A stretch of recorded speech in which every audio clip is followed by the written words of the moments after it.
Hello everyone, welcome back to another video. It's been a bit. I feel like my uploading has not been as consistent, but it's about to be. We're slowly getting ready to start our Romans Bible reading plan for March. It is the last day of February. I am prepping just my life. It may look a little crazy back there, but you know what? This is the most organized my life has been. So, and I've just really been taking these last couple weeks just to really get myself in the right mindset and just work on things so that way I can come on here and we can do this together, focusing on me and just getting my life together and taking a little, just step back from uploading and stuff. But we're back, planning on filming like every few days of this Bible reading plan, and I did laminate my plan. Don't know why. It looks nice. So I just wanted to share with you guys what I'm doing to prep for this next month, things that I want to do. I also want to talk to you guys a little bit about things I'm going to be praying for, like specific things. Yeah, figured I'd just share that with you guys.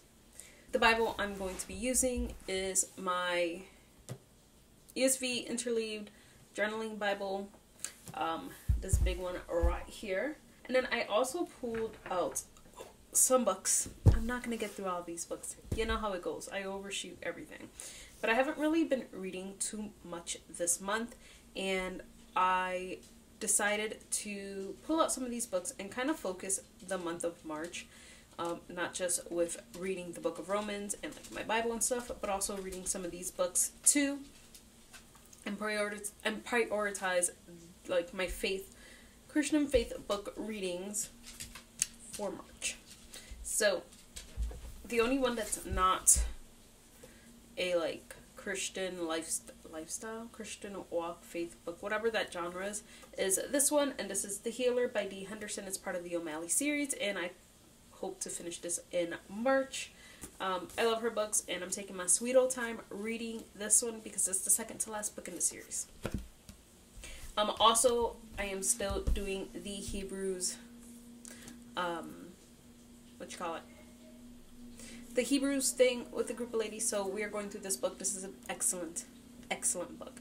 If you have wanted to study the book of Hebrews, or you just want to dig deep into God's word, maybe studying and doing that yourself is hard, and maybe you need a little bit of help, this is excellent.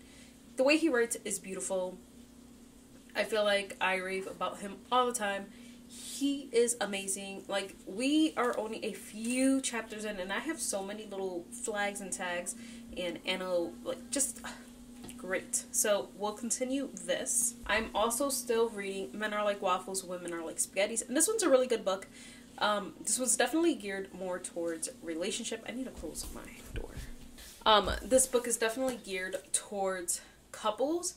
And if you go into that knowing that, like, there's a lot of stuff that obviously I cannot relate to or use because right now I'm single. So that's just stuff that I can think about for later. But there is a lot of good things on just like communicating, and I think that is helpful, communicating within relationships, even if it's not a like marriage or dating. Like, I think there's a lot of things you can come from in just understanding how someone else thinks. And then I have 3 other books. Another book I want to reread is Liberated Through Submission by P.B. Wilson, and I love this book. I've read it twice already, and I need to read it again. I have a control issue, and the Lord knows this. And maybe that's why I always come back to this book, just to remind myself, like, I need to submit to the Lord and to be under his control, and to just be in just garbage truck. Another book that I even finished talking about this book? I don't know. I think this book is just, it's good. It's God's Design for Freedom in All Relationships is what she says. It's like what she writes in the back. A strong woman married to a strong man, P.B. Bunny Wilson, struggled to understand godly submission.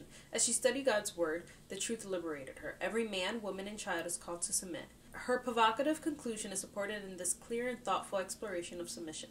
Bunny shares her intriguing findings with you, including what men should know, what women should know, what submission can give to marriage and a single life, what false expectations to release, the surprising freedom that comes with submission.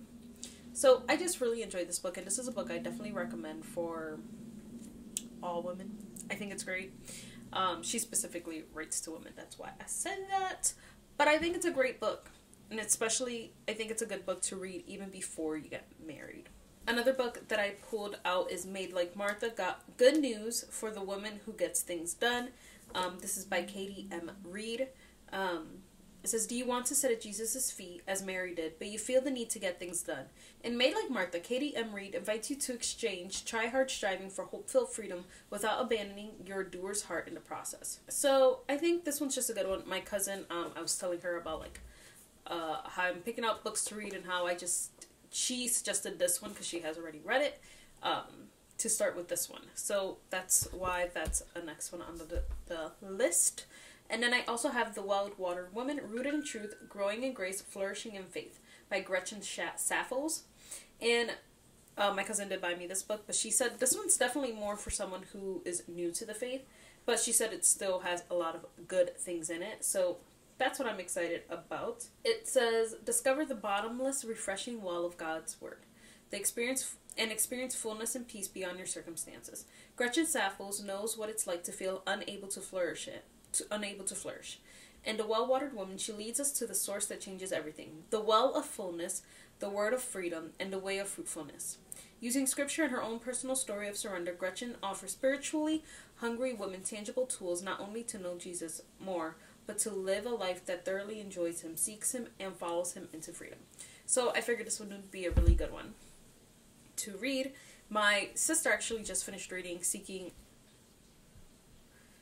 Allah, Finding Jesus, and loved it. So that's definitely another one I want to read, but that'll probably be for after the month of March. So these are the books that I plan on reading, and I figured in a little bit, as I get more things done and more preppy things, just picking out colors I want to use for I like to pick colors that match the books for my highlighters and stuff, because I have all the supplies, so if I can do that, why not, right?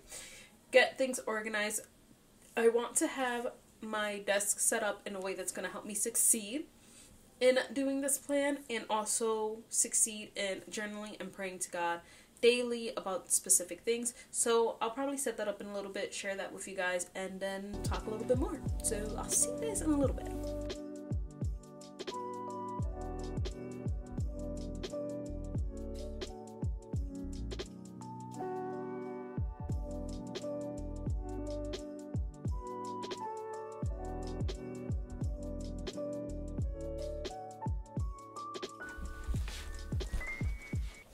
Hello again. It's been a little bit.